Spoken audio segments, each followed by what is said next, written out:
இப்போ பிள்ளையார் சதுர்த்தி பிடிச்ச கொடைக்கட்ட மாதிரி ஆயிட்டாங்க. புருவம் கூட இல்லை. ஊரில் சந்தேகப்படுவான். பழையபடி என்ன பண்ணுறது கேட்டான். 3வது தேங்காய் எடுத்து நாம் பழையபடியே ஆகணும்னு சொன்ன உடனே உடைச்ச உடனே பழையபடியே ஆனாங்களே. இப்போ என்னாச்சு, மனசுனால அந்த 3 தேங்காவும் போச்சு.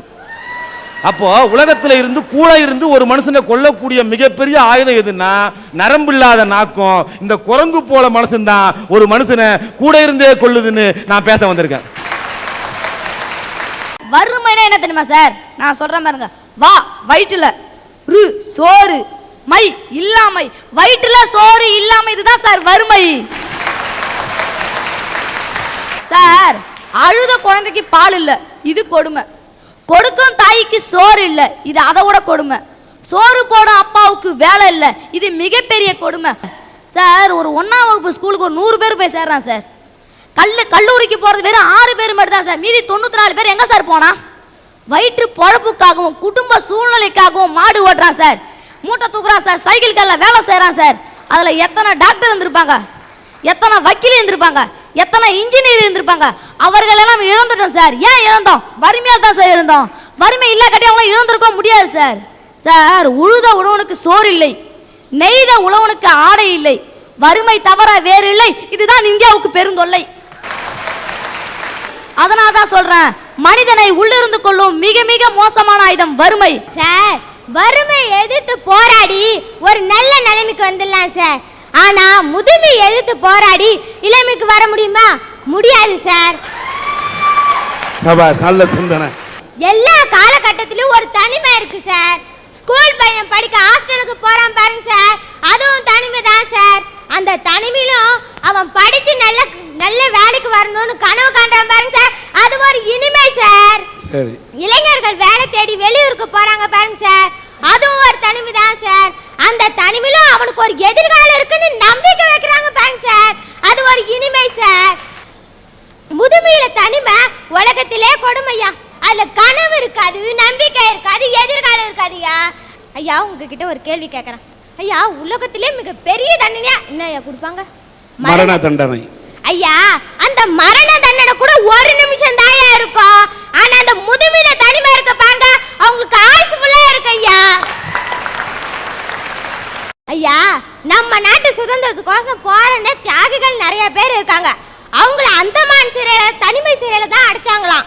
ஆனா அதை கூட விடுங்க, வரலாற்றை திருப்பி பார்த்தோன்னு வச்சுக்கோங்க, ஷாஜகானோட புள்ள ஷாஜகான கூட தனிமை சிறையில தான் சார் அடைச்சாங்களாம். மாவீரன் நெப்போலியன் கூட அதே தனிமை சிறையில தான் அடைச்சாங்க. ஒரு குற்றவாளிகளுக்கு மட்டும் கொடுக்க வேண்டிய அந்த தண்டனைய உங்களை 10 மாசம் பெத்தெடுத்து வளர்த்து ஆளாக்கி விட்ட உங்க பெத்தவங்களுக்கு கொடுக்குறீங்களா? இது நியாயமா சார்? தங்களுடைய பெற்றோர்களை கடைசி காலத்திலே வைத்து காப்பாற்றாமல் முதியோர் இல்லங்களுக்கு அனுப்பக்கூடியவர்களை பார்த்து ஒரு சவுக்கடி கொடுப்பதை போல நாளைக்கு வாட இருக்கக்கூடிய இந்த இளந்தளிர் இப்படி ஒரு கேள்விக்கணையை எழுப்புவது பாராட்டுக்குரியது.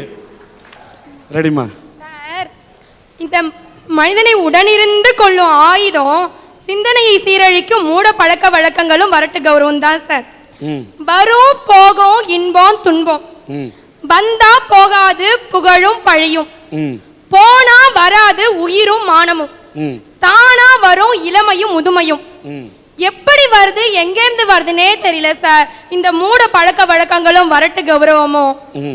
சார் மந்திரவாதி சொல்றான், மண்ணுக்குள்ள பொன்னான வைரம் மறைஞ்சு கிடக்குது, வெளியே வர துடிக்கிற பட்சத்தை அடக்கிற சக்திக்கு 7 நாள் விரதம் இருந்து 6 வெடக்கொழியை அடிச்சு 5 ஆட்டை பலி கொடுத்து 4 பன்னிக்குட்டியை நடுவுல வச்சு 3 எலுமிச்சை பழத்தை முச்சந்தில வீசி 2 கண்ணுக்குட்டியை காவு கொடுத்தா காளி இறங்கி வருவா, கருணை காட்டுவா, மண்ணு பொண்ணாகும், பொண்ணு கோபசமாகும்னு ஒரு மந்திரவாதி சொன்னான்னு திருச்சி பக்கத்துல மணப்பாறைன்ற ஊர்ல தன்னுடைய மகனையே பலி கொடுக்க முன்வந்தான் சார் சங்கரன்ற ஒரு லாரி டிரைவர். இதுதான் சார் அந்த காலத்திலேயே இந்த கொடுமை இருந்திருக்குன்னு பாரதி அழகா பாடுனா. நெஞ்சு பொறுக்குதில்லையே இந்த நிலைகட்ட மனிதரை நினைந்து விட்டால் அஞ்சி அஞ்சி சாவார் இவர், அஞ்சாத பொருள் இல்லை அவனியிலே. வஞ்சன பேய்கள் என்பார் அந்த மரத்தில் என்பார் இந்த குளத்தில் என்பார், எண்ணி பயப்படுவார் மிக துயர்படுவார். துயரப்படுறதோட இல்லை சார், இந்த மக்கள் மூட பழக்க வழக்கன்றதுல ஒன்று விழுந்து எழுந்திருக்க முடியாம தவிச்சிட்டு இருக்காங்க சார். நல்ல நேரம் கெட்ட நேரம்னு சொல்லுவாங்க. உழைக்கிறவனுக்கு அது நல்ல நேரம், உழைக்காதவனுக்கு அது கெட்ட நேரம் சார். கெட்ட நேரம்னு சொல்லி இவன் வீட்லயே இருந்துட்டானா வேலை இவனை தேடி வராது சார், வேலையை தேடி நாம தான் போகணும். என்னை பார் யோகம் வரும் அப்படின்ற படம் மாட்டாத வீடு இருக்காது, கடையும் இருக்காது சார். என்னை பார் யோகம் வரும்னு கழுத படத்தை அதுக்காக மாட்டல சார். என்னை பாரு, கழுதைய பாரு, கழுத மாதிரி நீ உன் வாழ்க்கையில உழ, அது எவ்வளோ சுமைய சுமந்தாலும் சுகமா சுமக்கும். அந்த மாதிரி உன் வாழ்க்கையில நீ சுமைய கூட சுகமா நினை அப்படின்றதுக்காக தான் சொன்னா. அப்படி நினைச்சின்னா உன் வாழ்க்கையில யோகம் வரும். சபாஷ். இன்னொன்னு சொல்லுவாங்க சார், நரிமுகத்துல முழிச்சா நல்லது நடக்குமா? ஐயா, நரிமுகத்துல முழிச்சா நல்லது நடக்காது. நரிய போல நீ உன் வாழ்க்கையில தந்திரமா வாழு, அப்போ உனக்கு நல்லது நடக்கும். அதுக்காக தான் அப்படி சொன்னா. நீ முழிச்சுட்டு இருந்தீங்கன்னா உன் வாழ்க்கையில நல்லது நடக்காது சார். தந்திரமா வாழு.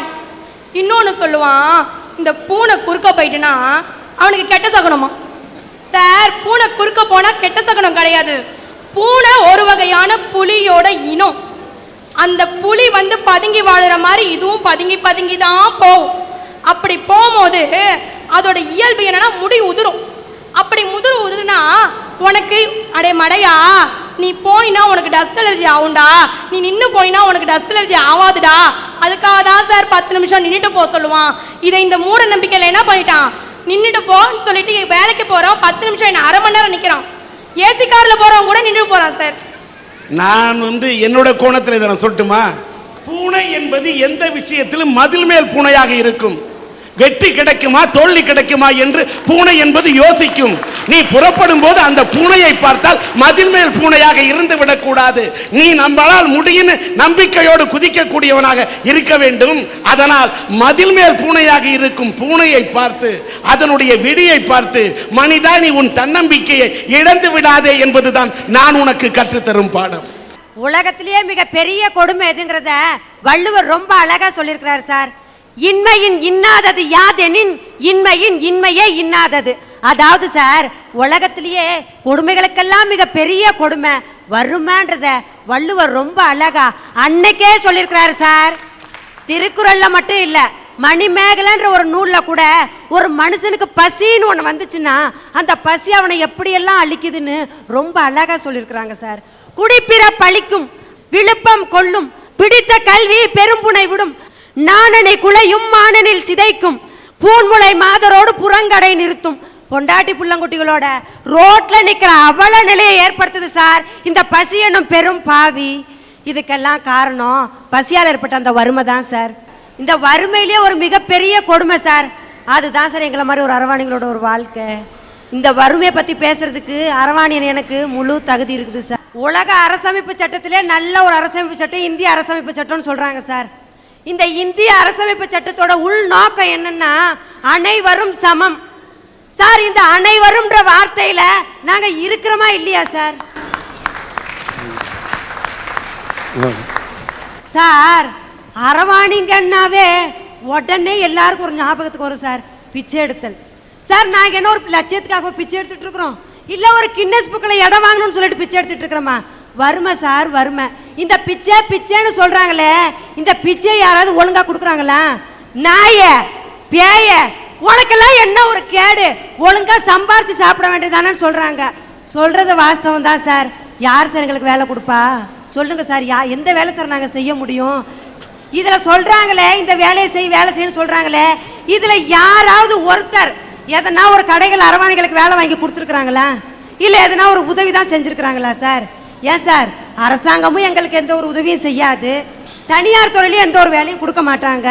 அப்படி இருக்கல எதனா ஒரு சிறு தொழில் செஞ்சு பொழைக்கலான்னு பார்த்தா பல துன்பங்கள் காரணமாக அது எங்களால் பண்ண முடியாது. அப்போ நாங்கள் என்னதான் சார் பண்ண முடியும்? சமுதாயமும் அரசும் எங்களை அங்கீகரிக்காத ஒரே காரணத்தில் தான் சார் நாங்கள் எடுக்கிறோம் பிச்சை. சார், விலங்குகள் எல்லாம் வச்சு ஒரு படம் எடுக்கிறாங்க. அந்த படம் முடிஞ்ச உடனே அந்த விலங்குகளுக்கு எந்த ஒரு நாங்கள் துன்பமும் கொடுக்கலன்னு சொல்லி ப்ளூ கிராஸ்ன்ற அமைப்பில் ஒரு சர்டிபிகேட் கொடுக்குறாங்க சார். அந்த சர்டிபிகேட் வெளியில அந்த சர்டிபிகேட் கொடுத்தாதான் சென்சார் சர்டிபிகேட் கிடைக்கும். ஆமாங்க சார், அந்த சர்டிபிகேட் கொடுத்தாதான் இந்த படமே ரிலீஸ் ஆகுது. அதே படத்துல சார் அரவாணிகளை பல கேவலமா நடிக்க வைக்கிறாங்க. அந்த படம் தான் சார் ரிலீஸ் ஆகுது. அந்த படத்தையும் தான் சார் எல்லா மக்களும் பாக்குறாங்க. ஏன் சார், ஒரு 5 அறிவு படிச்ச விலங்குகள் மீது வச்சிருக்கிற ஒரு அன்பு மரியாதையும் 6 அறிவு படிச்சு எங்க மேல ஏன் சார் ஒரு கிடையாது? ஏன் சார் சொல்ல போன வாயில்லா ஜீவன் சார், வாயில்லா ஜீவனோட உணர்ச்சிகளை புரிஞ்ச ஒரு மனுஷங்க நீங்க எங்களோட உணர்ச்சிகளை புரிஞ்சுக்க முடியலையே சார். ஏன் சார் நாங்க என்ன ஒரு பங்களாவும் ஒரு ஏசி காருமா கேட்டோம்? எங்க உழைப்புக்கேற்ற ஊதியத்தை கேட்கறோம் சார். இதுல என்ன சார் இருக்குது தப்பு? நாங்க உழைக்கணும்னு ஆசைப்படுறது தப்பா சார்? 2 நிமிஷம் பண்ற தப்புனால வருது சார் HIV. அது தப்புன்னு சொல்லி தப்பு பண்றவங்களுக்கும் தெரியும், அந்த அரசாங்கத்துக்கும் தெரியும் சார். ஆனா அந்த தப்பையும் மன்னிச்சுட்டு அவங்களுக்கு நல்ல ஒரு ஆதரவு கொடுங்க, அவங்களுக்கு ஒரு அமைப்பு வைங்கன்னு சொல்லிட்டு அவங்களுக்கு ஆதரவு கொடுக்குறாங்க, ஒரு நல்ல அமைப்பு வச்சிருக்கிறாங்க சார். அதை எல்லா அரவாணிகளும் நாங்க மனசார பாராட்டுறோம் சார். ஆனா எந்த ஒரு தப்பும் பண்ணாத அரவாணிங்க எங்களுக்கு ஏன் சார் எந்த ஒரு அமைப்பும் வைக்க மாட்டேன்றாங்க? எந்த ஒரு ஆதரவு ஏன் சார் கொடுக்க மாட்டேன்றாங்க? அப்படி என்ன சார் அரவாணிங்க நாங்க பாவம் பண்ணிட்டோம்? எல்லாருக்கும் இருக்கிற பசின்ற ஒன்று தான் சார் எங்களுக்கு இருக்குது. அதை விட இன்னொன்று சார், எல்லாருக்கும் இருக்குது அந்த உணர்ச்சி தான் சார் எங்கள்கிட்ட இருக்குது. அப்படி இருக்க நாங்கள் என்னதான் சார் பண்ண முடியும்? முதுமையில் தனிமை இது ஒரு பெரிய கொடுமைன்னு சொல்றாங்க சார் இந்த உட்கார்ந்துருக்குறாங்க. ஏன் சார் 60 வருஷம் நல்லா வாழ்ந்துட்டு அந்த இருக்கிற அந்த வயசான காலம் கொஞ்ச காலம், அந்த கொஞ்ச காலமே எங்களுக்கு நாங்கள் வாழ்ற வாழ்க்கை வந்துட்டு முதுமையில் தனிமை அது ஒரு பெரிய கொடுமைன்னு சொல்றாங்க சார். சரி பரவாயில்ல சார், ஆனா 15 வயசுல அரவாணிகளை நாங்க வர்றோம் சார், தனியா நிக்கிறோமே சார், எந்த ஒரு ஆதரவும் எந்த ஒரு இதுவுமே இல்லாம நிக்கிறோமே சார். எங்க தனிமையில என்னன்னு சார் கொடுமைன்னு சொல்லுவீங்க?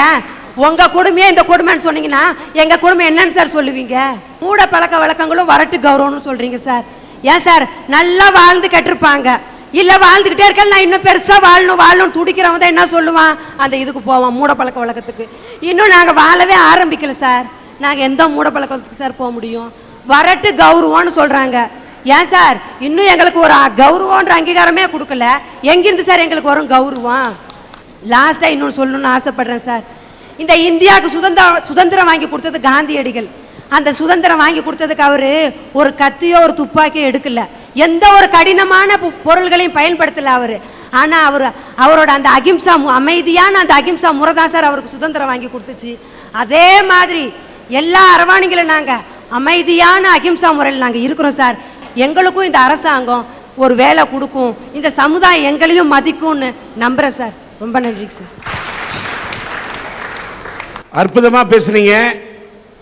இந்த பெண்மணி தன்னுடைய வறுமையின் கொடுமையை எடுத்து சொன்னார். படைப்பின் குற்றத்தின் காரணமாக ஒரு அரவாணியாக பிறந்து விட்ட காரணத்தால் இந்த பூமியிலே எந்த அளவுக்கு படாத பாடுபடுகிறோம் என்பதை அவர் எடுத்து சொன்னார்.